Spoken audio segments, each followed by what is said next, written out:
Muy buenas tardes, queridos hermanos. Hoy, como es habitual cada domingo, nos encontramos con ustedes acompañándolo para comentar un tema muy importante y de actualidad que es el Año de la Misericordia. El Papa ha llamado este año a un jubileo. Y para conversar de este tema nos encontramos con el Padre Jorge Romero, párroco de Nuestra Señora del Rosario de Quilpué. Padre, gracias por estar con nosotros. Un gusto, Miguel, nuevamente poder compartir con ustedes y contigo este tema que es tan apasionante, al cual nos ha convocado el Santo Padre y que cada vez toma más impulso. Pienso que es un año que hemos de aprovechar muchísimo, no solo desde la perspectiva espiritual, sino, como lo veremos luego, también en los temas más prácticos. ¿Qué ha hecho que el Papa convoque este año 2015 y todo el 2016 al Año de la Misericordia? El Papa ha hecho también, o ha aprovechado más bien una circunstancia histórica de nuestra iglesia reciente, ¿no? Han transcurrido 50 años de la clausura del Concilio Vaticano II y fue ese como el elemento gatillante para poder proclamar este año, ¿no? El Papa Pablo VI, clausurando el concilio el 8 de diciembre del 65, ¿no?, entregó a la iglesia toda esta reflexión para poder no solo ser aplicada, sino también pensar la iglesia desde la nueva comprensión del Evangelio y servicio al mundo. Entonces, estos 50 años marcan, digámoslo así, la oportunidad que el Papa ha visto para poder proclamar el Año Santo. Ahora, un poco tocando el tema del propio del concilio y en relación a esto, el, el, diera la impresión que el Papa Francisco quisiera poner en práctica lo que no se ha puesto en práctica, que es gran parte de lo que los padres conciliares elaboraron en su momento y que el documento todavía no se vive en plenitud. Bueno, mira, el tema de la misericordia es un tema, obviamente, que no brota en el concilio, un tema bíblico, ¿no? Eh, Pienso que esta también es una oportunidad para releer el concilio y para volver a las fuentes de lo que significa la reflexión magisterial en torno a estos temas, ¿eh? Temas tan importantes como la iglesia, como el servicio que presta al mundo, a la sociedad, el tema mismo de la revelación divina, la palabra, la celebración sacramental, en fin. Pienso que hay que volver sobre esto una y otra vez, ahora con este, podríamos llamar hilo conductor, si tú quieres. El hilo conductor sería el tema de la misericordia, ¿eh? Cómo la Iglesia también ofrece al mundo una nueva propuesta, no distinta a la del Evangelio, pero sí nueva en sus expresiones, en sus modos, en su lenguaje. Y dentro de ese lenguaje, el concepto, creo que yo que es magistral, es el de la misericordia. Cuando hablamos de misericordia, diera la impresión que la gente entiende por misericordia lástima. Y en realidad el tema de la misericordia es mucho más profundo. ¿Qué es la misericordia en sí? Y sobre todo, ¿hacia dónde apunta la misericordia en relación con Dios? Mira, me recuerda, o más bien la pregunta me ilumina con relación a la parábola de Lucas 15, llamada la parábola del Hijo Pródigo, y otros le llaman la parábola del Padre Misericordioso. Creo que ahí hay plasmado lo esencial del concepto, ¿no? Misericordia dice relación con uno de los atributos esenciales de Dios. Dios es misericordia. No es que Dios tenga misericordia, sino que Dios es misericordia. Junto con otro que es, digamos, una expresión idéntica o sobre el amor, ¿eh? Dios es amor. Si tú unes los dos conceptos, vas a ir penetrando en la esencia misma de lo que Dios es. Dios es amor y misericordia, ¿no? Bueno, esta actitud o esta capacidad esencial que tiene Dios es mirarte a ti con amor, con benevolencia, ¿no?, a pesar de lo que seamos. Por eso digo y cito la parábola de Lucas 15, ¿no?, de este hijo que se fue lejos de su padre pensando que iba a estar mejor y a la larga fue peor, ¿no? Y al volver, el padre, que esperaba todos los días la vuelta del hijo, lo abraza, lo besa, lo viste de nuevo con un ropaje reluciente, le pone un calzado, un anillo y mata el ternero más gordo y hace una gran fiesta. Eso es celebrar la misericordia de Dios y eso es celebrar la misericordia con cada uno. Mira qué bello es ese concepto. Ahora, pero para entrar en esa misericordia, eh, hay ciertas condiciones, digamos. O sea, el hijo pródigo llega, es verdad, el padre lo recibe, celebra su propia misericordia y su alegría, ¿no es cierto?, de ser misericordioso. Pero, ¿cuál es la condición para, en el fondo, ser merecedor de la misericordia? Mira, por un lado pienso que Dios puede tener misericordia a quien quiera, obviamente, porque Él es libre y soberano, ¿no? Pero desde la perspectiva nuestra, para hacernos merecedores de la misericordia, creo que es fundamental la verdad. El hijo, llamémoslo pródigo, al volver, pero pródigo lejos del padre, reflexionó. Él supo, entró en razón de que estaba mal. Y al volver le dice a su padre: he pecado contra el cielo y contra ti, es decir, reconoce su verdad. Y efectivamente la misericordia que ese papá tenía y tiene, la vuelca sobre él. Entonces pienso que en la relación nuestra el tema de la verdad no es menor. Si yo le pido al Señor misericordia, tengo que reconocer mi verdad, pero para ser mejor, para volver a los brazos del Padre. No es simplemente exigirle a Dios que tenga misericordia de mí y yo me quedo igual o no pienso cambiar o mejorar. No, pienso que ese es un elemento tremendamente importante. Ahora, diera la impresión de que este tema de la misericordia que el Papa ha estado insistiendo tanto en este último tiempo, tuviera relación también con los acontecimientos históricos y dolorosos que nos ha tocado vivir en este último tiempo dentro de la Iglesia. O sea, volver un poco también la mirada hacia el interior de la Iglesia y en el fondo justamente buscar esa verdad para ser merecedores de la misericordia. Bueno, hay muchos acontecimientos dolorosos, ¿no? Pero hay algunos que han tenido más publicidad que otros. Es una cuestión que se ha dado últimamente con una suerte de mayor publicidad, si tú quieres, ¿no? Pero efectivamente, creo que en eso también hay que apuntar la búsqueda de la verdad. La verdad, como dice el mismo Señor, nos hará libres, les hará libres, ¿no? Una libertad de los hijos de Dios, una libertad verdadera, ¿no? Creo que en eso también nuestra iglesia, al menos hablemos de la iglesia chilena, ha dado grandes pasos en eso, ¿no? Ha buscado camino y creo que no sé si hay otras instituciones que se hayan tomado este tema tan en serio como la iglesia, tanto en relación a sus pastores como también a los fieles laicos, ¿no? Se han elaborado ciertos protocolos de acción para prevenir cuestiones dolorosas, para también crear conciencia, ¿no? Crear espacios sanos, seguros, donde la gente también y todos nos podamos sentir efectivamente acogidos, no engañados. El Papa va a celebrar justamente todo este acontecimiento, llama al año de la misericordia, pero lo llama a celebrar dentro del contexto de un jubileo. Y vamos, dentro de este mismo programa, vamos a ir desarrollando ciertos signos de este llamado jubileo. ¿Qué es un jubileo dentro de la Iglesia? Bueno, un jubileo es un tiempo especial, ¿ah? Que también tiene sus raíces en la revelación divina, ¿no? El pueblo de Israel celebraba cada cierto tiempo, cada 50 años, un año especial, donde había devolución de tierras y había ciertos perdonazos que se daban, un poco también para reencontrarse y para evitar que la gente se enriqueciera a costa de otros, ¿no? Entonces, estos años jubilares que la Iglesia y el Papa de turno va decretando, buscan también esto, ¿no?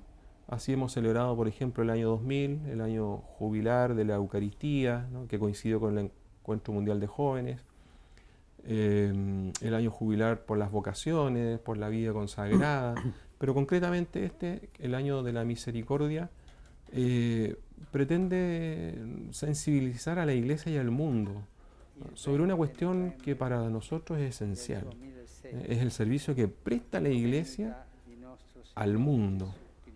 Es un mundo necesitado de sanación, un mundo necesitado de misericordia en último término. Ahora, la gente, creo que hay un tema ahí que no es menor. La gente cuando hablamos de iglesia diera la impresión que siempre piensa en la estructura en el fondo Más jerárquica tal vez. en la parte Mm, jerárquica. mm. Y se le olvida a la gente que la iglesia es ella. Entonces, como que la misericordia, este tema de la misericordia, este tema del perdón, fuera una cosa solo exclusivo del sacerdote porque lo relacionan un poco con la confesión, los pecados y este tipo de, de ideas. Bueno, mira, si uno lee el documento del Papa convocando al año jubilar, efectivamente el Papa hace una clara alusión al sacramento de la reconciliación, ¿no? Que le llama incluso el sacramento de la misericordia, ¿no? Porque tú experimentas ahí el perdón y el amor y la reconciliación a manos llenas.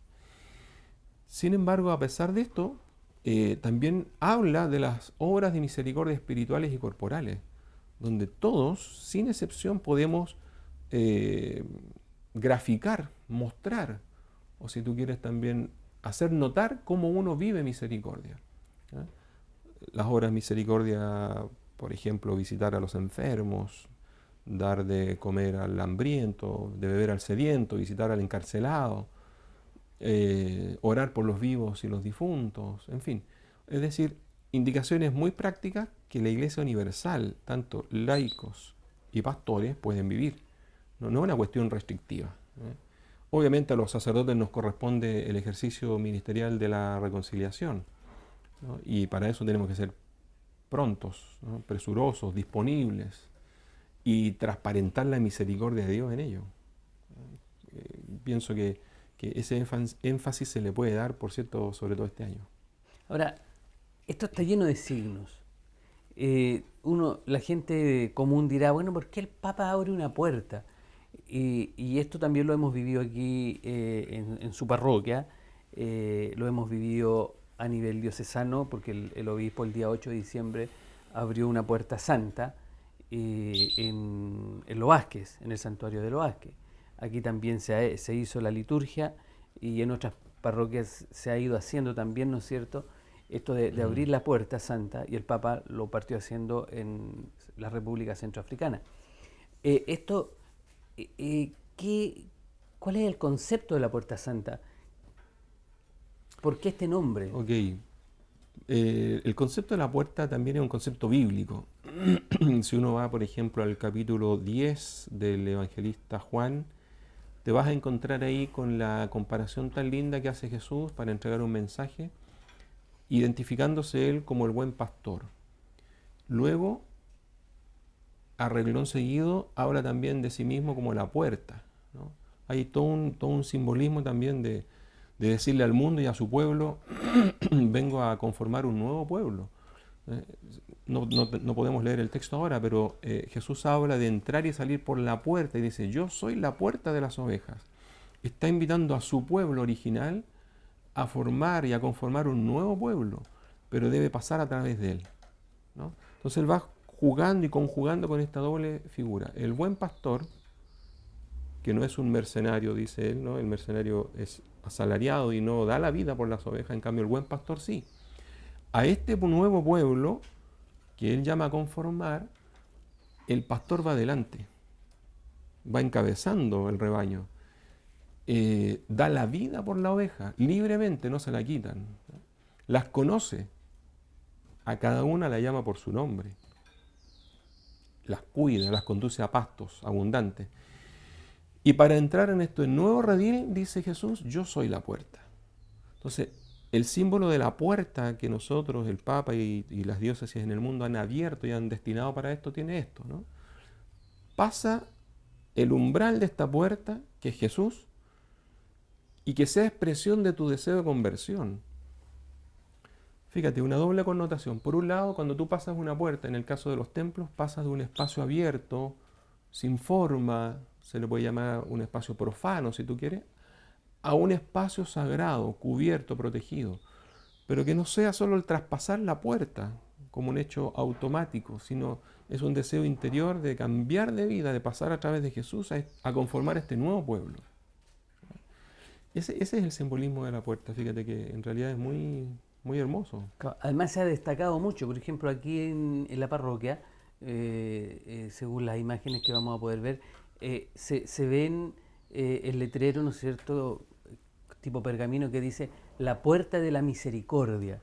Sí, La puerta de la misericordia. sí. En el fondo, ¿por qué también esta relación de la puerta dentro de la misericordia de Dios? Bueno, aprovecho de decirte que ese letrerito lo hizo una artista nuestra local, la Margarita Valenzuela, que tiene una habilidad extraordinaria para esto. Me llamó mucho la atención cuando yo leí la bula que el Papa pedía que las puertas se llamaran con ese nombre. Tradicionalmente los años jubilares se llaman Puerta Santa. Ahora él dice, llámenlas Puertas de la Misericordia. Y fue ese el nombre que le colocamos, ¿no? Y efectivamente es aquello, ¿no? Jesús invita a conformar el nuevo redil, invita a ingresar por él para que en él y por él poder descubrir el rostro de la misericordia de su Padre, ¿no? Entonces, he ahí el simbolismo. Si tú pasas por esa puerta, que sea expresión efectivamente de pasar por Jesús para encontrarte con el rostro misericordioso del Padre, que también es el lema que el Papa ha propuesto, ¿no?, para este año, misericordiosos como el Padre, ¿no? Ahí está, por último, el modelo, si tú quieres, pero también ahí está el término del camino, ¿no? Un elemento que es importante en esto, que quiero mencionarlo, es el de la peregrinación, ¿no? La peregrinación implica caminar, avanzar, ¿no? Quiere expresar nuestra vida itinerante, ¿no? Camina, pero no solo camina, sino que peregrina hacia un templo jubilar. Avanza, ¿no?, con el deseo de llegar a los brazos del Padre misericordioso. Traspasa la puerta, haz una buena confesión, haz una buena comunión, ora por las intenciones de la Iglesia, del Santo Padre, y verás cómo Dios va a derramar esas gracias que Él ha prometido, ¿no? Creo que ese también es un elemento que hay que subrayar. Usted se me adelantó a una pregunta que yo la tenía en mente, pero esto hace también entonces que no todas las parroquias puedan tener, ¿no es cierto?, esta puerta de la misericordia, sino que en ciertos sectores de la diócesis solo se nombren algunos templos como jubilares, justamente con este sentido de peregrinaje. Claro, tiene ese objetivo también, ¿no? Pedirle a la gente que vamos al encuentro de este espacio sagrado donde yo puedo hacer patente este deseo, ¿ah?, de convertirme cada vez más. Y es así que en la diócesis de Valparaíso se decretaron, me parece que fueron 15 templos jubilares, más la parroquia de Rapa Nui y la capilla de San Juan Bautista en Juan Fernández, ¿no? Bueno, nosotros como parroquia también fuimos destinados o designados como templos jubilares. Se suman muchos más, por cierto. Claro, De hecho, la catedral, el santuario, Santuario Lo Vázquez, la parroquia de los Carmelitas. Carmelitas en Viña, las 40 Horas, San Martín de Tours en Quillota, San José La Calera, en La fin, parroquia del centro de Viña también. Centro de Viña, San Felipe Neri en Villa Alemana. Bueno, esa es la idea, ¿no? Que a pesar de que haya muchos templos jubilares, también esté la necesidad de peregrinar. Padre, justamente traspasar esta puerta, mucha gente dirá, yo voy a ir a la parroquia de Quilpué para cruzar la puerta de la misericordia. ¿Cuáles son los requisitos? O sea, porque aquí también la Iglesia nos está hablando de que durante el año uno puede ganar indulgencias. Primero, ¿cuáles son los requisitos? Y después, ¿qué son las indulgencias? Mira, más bien hay que hablar de las condiciones para ganar las indulgencias, ¿ya? Las condiciones para poder hacer patente este deseo, primero de convertirte, eso es un elemento central, de convertirme cada vez más. En esto fíjate que Dios valora más bien el esfuerzo, ¿no? Porque si yo te digo a ti, yo le pregunto a cualquiera, ¿tú ya estás convertido? Me dirán, tal vez no del todo, y tienen razón. porque es el esfuerzo que uno hace en buscar a Dios y convertirnos cada día. ¿Ya? Luego, uno de las condiciones es peregrinar a un templo jubilar, traspasar esta puerta destinada para este evento, para esta situación, realizar una buena confesión sacramental, recibir la Santa Comunión y orar por las intenciones del Papa y de la Iglesia. Fíjate que esto nos vincula, por un lado, derechamente con Dios, al yo hacer una confesión y una comunión, y también con la Iglesia, con la comunidad universal, al orar por las intenciones del Santo Padre y de la Iglesia. ¿Ya? Una vez que tú realices esas obras, ganas, como se dice, la indulgencia. ¿Mm? Las indulgencias tú las puedes aplicar para ti mismo o para un difunto. ¿Ya? ¿Qué es una indulgencia? Una indulgencia es esta gracia especial que, en términos muy sencillos, te permite a ti, en algún momento de tu vida, es decir, cuando ya partas de este mundo, ir a contemplar a Dios lo más pronto posible. ¿Ya? Cuando tú te confiesas, cuando tú recibes la absolución sacramental, ¿verdad?, recibes una penitencia. Eres absuelto de tu culpa, es decir, de esta ruptura que provoca el pecado en ti. Pero para subsanar el daño que hemos causado a nosotros o a la comunidad, te imponen una penitencia. Pero fíjate que siempre hay algún elemento, algún residuo, que si tú no lo purgas o lo purificas en esta vida, el Señor te dice, está esta otra posibilidad del purgatorio o el purificatorio. O sea, sería como un bono a fecha. Podría ser, ya, el concepto podría ser, o Claro, un cheque a fecha, si un tú cheque a quieres. fecha. Pero para acortar lo más posible ese trance, tú puedes ganar para ti o para un difunto las indulgencias. ¿Eh? Y fíjate que puedes ganar muchas indulgencias en este tiempo. Pero las condiciones son las que hemos mencionado anteriormente, no hay otras. Ahora, el Papa ha usado términos muy hermosos. Por ejemplo, el otro día escuchaba que el Papa decía, Cristo es el rostro de la misericordia del Padre. ¿Mm? O sea, en el fondo, la misericordia, porque aquí se insiste mucho en las dos personas primeras de la Trinidad, Padre, Hijo. ¿Por qué está esta estrecha unión entre el Padre y el Hijo y la misericordia? Bueno, eso que tú preguntas también tiene una razón obviamente bíblica, pertenece a la revelación, ¿no? Dice Jesús, quien me ve a mí, ve al Padre, ¿no? No es que sean una sola cosa indistinta, sino que la unión sustancial que existe entre ambos, ¿no?, es tan real, tan fuerte, tan poderosa, que, como dice nuestra enseñanza católica, de ellos brota una tercera persona, que es el Espíritu Santo, ¿no? Si pudiéramos graficar esto, se ha tratado de hacer a través de los años, ¿no?, con un triángulo, en fin, ¿no?, un triángulo equilátero, ¿no?, los tres lados iguales. Podría servir. La pregunta de los apóstoles, ¿no? Muéstranos al Padre y eso nos basta. El que me ve a mí, ve al Padre. Es decir, existe tal identidad, tal cercanía entre el Padre y el Hijo, que efectivamente tú, relacionándote con Jesucristo, inmediatamente te relacionas con su Padre. Sin embargo, Jesús también se ha definido Él como el puente, el pontífice, el camino, si tú quieres, ¿no? Nuestra meta es el Padre, ¿no? Pero para llegar al Padre hemos de pasar por Jesucristo. Todas las imágenes que hemos hablado, el buen pastor, la puerta, ¿no?, el camino, la vida, en fin, la luz, ¿no? Creo que en esto hay que subrayar siempre cada vez más, ¿no?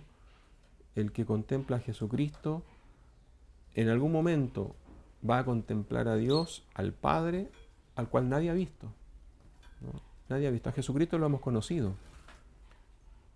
De hecho, Él tomó la condición humana, ¿no?, un rostro visible, palpable. ¿No? ¿Cuándo veremos a Dios cara a cara? Una vez que partamos de este mundo. Lo contemplaremos tal cual es. Es una realidad de la cual, creyente o no creyente, nadie se va a escapar de esa realidad. Bueno, todos tendrán esa posibilidad. Mm. Todos tendrán esa posibilidad en su circunstancia, en su modo. Nosotros como iglesia no hemos de renunciar a la evangelización, ¿no? De anunciar el rostro misericordioso del Padre, el camino que es Jesucristo y el amor que es el Espíritu, ¿no? Pienso que, tal vez como haciendo una síntesis, este es un tema sustancial para este año de la misericordia. Ahora, hay un texto bíblico del cual nacen las llamadas obras de la misericordia. Este hermoso texto que dice, y que en el fondo es la realidad que todo nos va a tocar en un momento determinado, esta manifestación de Dios en nuestras vidas, el día de nuestra partida, y cuando tengamos que encontrarnos con Él. Vengan a mí, benditos de mi Padre, porque tuve hambre, me dieron de comer, tuve sed, me dieron de beber, estuve en la cárcel, me visitaron, estuve enfermo, me fueron a ver. Son las famosas llamadas obras de misericordia, que existen obras de misericordia espirituales y las obras de misericordia corporales. Claro. Esto nos ayuda a entrar en la sintonía de este año, vivir estas obras profundamente. Bueno, tú haces alusión al capítulo 25 de Mateo, ¿no? El juicio sobre las naciones, ¿no? Pueden leer los televidentes del texto, que es muy hermoso. Tenemos ahí las preguntas del examen final, ¿no? Fíjate que lo bondadoso que es el Señor, ahí nos va a preguntar sobre esto. Entonces, ¿qué pasa? Aquí se da una relación íntima, indisoluble, que es bueno subrayarla. La fe cristiana, la fe en el Señor, necesariamente debe ser consecuente con la vida cotidiana, con la práctica. No solo con mi moral personal, sino también la relación con el prójimo. Y esas son las preguntas del examen final, ¿no? Los interpelados ahí en el capítulo le dicen al Señor, ¿cuándo te vimos con hambre? ¿Cuándo te vimos con sed? ¿Cuándo estuviste en la cárcel? ¿Cuándo estuviste enfermo y te fuimos a asistir o a ver? Respuesta de Jesús, cada vez que lo hicieron con uno de estos mis pequeños, conmigo lo hicieron. Es decir, providencialmente el Santo Padre ha decretado este año de la misericordia, que yo considero que es una de las cosas más lindas. Se nos da la oportunidad maravillosa de poder vivir cotidiana y prácticamente el Evangelio. Que estas obras de misericordia broten de mi relación con el Señor. Yo visito al enfermo, le doy de comer al hambriento o beber al sediento, o al encarcelado lo asisto, porque amo a Dios, y ese amor se verifica en estas obras concretas y prácticas. Creo que esos dos elementos no hay que disociarlos. No es una cuestión simplemente, si tú quieres, filantrópica, de hacer el bien por el bien, que un no creyente también podría hacerlo, sino el llamado es a que brote de la unión sustancial que hemos de procurar con Dios, todo lo demás se ilumina. Diera la impresión de que en el fondo la misericordia de Dios está condicionada en el fondo también al amor al prójimo. O sea, ¿a dónde quiero llegar? Porque hay veces que nuestra gente, nosotros mismos, pensamos que justamente haciendo estas prácticas de piedad, como justamente querer ganar las indulgencias, pasar la puerta santa, que son ejercicios de piedad que nos ayudan en la vida espiritual, fuera lo suficiente para ser merecedor de la misericordia. Y justamente disociar, esto de querer disociar a veces el amor al prójimo y hacer el bien más en el sentido de asistencialismo más que de ponerse en el lugar del otro. Bueno, tú me llevas a un tema o varios temas, porque esto tiene que ver también con la naturaleza o más bien con la iniciativa divina de salvación, ¿no? Dios fue el que tomó la iniciativa de salvar a la humanidad. Y Él envía a su Hijo para que en Él tengamos vida. En su muerte y resurrección nosotros podemos acceder a la vida eterna. Luego, esa gracia sobrenatural, divina, es derramada sobre la humanidad y sobre las personas en concreto. Nosotros podemos hacernos merecedores de esa acción salvadora, de esa acción gratificante. Y en ese sentido yo puedo obrar el bien, ¿no? Por eso digo, no hay que disociar ambas cosas, porque si tú quieres hacer el bien sin Dios, podrás hacerlo quizás, a modo de un filantrópico que ama a la humanidad. Pero para que Dios luego te lo considere como meritorio para el premio, no olvides que Él tuvo y Él tomó la iniciativa. Aquí se produce una admirable conjunción entre la gracia divina y la libertad humana. Sin violentarte, sin presionarte ni condicionarte, Dios te da su gracia para que tú hagas el bien. Y ese bien se le ha dado un nombre, obras de misericordia. Pero esas obras de misericordia que brotan del encuentro con el Señor tendrán para ti premio en la vida eterna. Por eso no hay que disociar estos elementos, al menos desde la perspectiva cristiana, ¿no? Que es lo que estamos hablando. Ahora, para el tema de la sanación personal, porque muchas veces el tema de la misericordia es un tema que cuesta, porque muchas veces quizás nosotros mismos somos inmisericordiosos con nosotros, con nuestra propia persona. Entonces, producto a veces de herida, ¿cómo entrar en esta sintonía de poder curar el interior? El Papa hablaba en esta semana que pasó, me parece, hablaba sobre el tema de dejarse acariciar por Dios. Dejarse acariciar Sí, por Dios. sí. ¿Cómo relacionar esta frase del Papa dentro de la historia personal? Porque la medida en que, yo creo que la medida en que uno se cura, en el fondo puede entrar en la sintonía de la misericordia hacia el otro. Sí, fíjate, podemos volver sobre la parábola de Lucas 15. El hijo que vuelve a los brazos del padre reconoce una cuestión que aconteció. Pequé contra el cielo y contra ti. No merezco llamarme hijo tuyo. Lo que está diciendo ese hijo, he pecado. Decididamente me he apartado. Y eso ha producido en mí un dolor, una herida, una conmoción. La misericordia de Dios que uno puede recibir, acoger, tiene también el elemento de sanación o de liberación, si tú quieres, ¿no? No desconociendo nuestra condición, no ignorando lo que ha pasado en la vida y lo que hemos hecho. Si tú vuelves a los brazos del Padre, Dios te da también un bálsamo que sana, que te reconcilia con tu historia. No es que te resetee el cerebro, ¿no? Si me permites el concepto, y eres un disco duro nuevo, sino que recordando tu vida pasada, tú ves la vida con otra óptica. Puedes ser una persona distinta. Es cosa de preguntarle a San Pablo, que él en sus cartas nunca desconoció su antigua condición de fariseo estricto y que perseguía a cristianos. Más se encontró con el Señor y él se transformó en un apóstol. Entonces, pienso que también en nosotros esa experiencia puede acontecer. Tú te encuentras con Dios y Dios te hace una nueva criatura distinta, pero al mismo tiempo sigue siendo el mismo. Tú eres Miguel Ormeño, yo Jorge, y los hermanos que nos ven cada uno, pero puedes ser otra criatura. La Virgen, que es la madre por esencia de la misericordia encarnada, ¿de qué forma nos puede ayudar en este caminar? Mira, a la Santísima Virgen también se le conoce como Madre de la Misericordia, ¿no? De hecho, el Papa también la menciona en la bula. Podríamos hacer un recorrido mariológico de la presencia de la Virgen en la historia de la salvación, pero tal vez quedarnos con algún elemento. Pienso en el evangelista Juan, ¿no? Capítulo 19. ¿Quién estaba al pie de la cruz mientras Jesús agonizaba? María.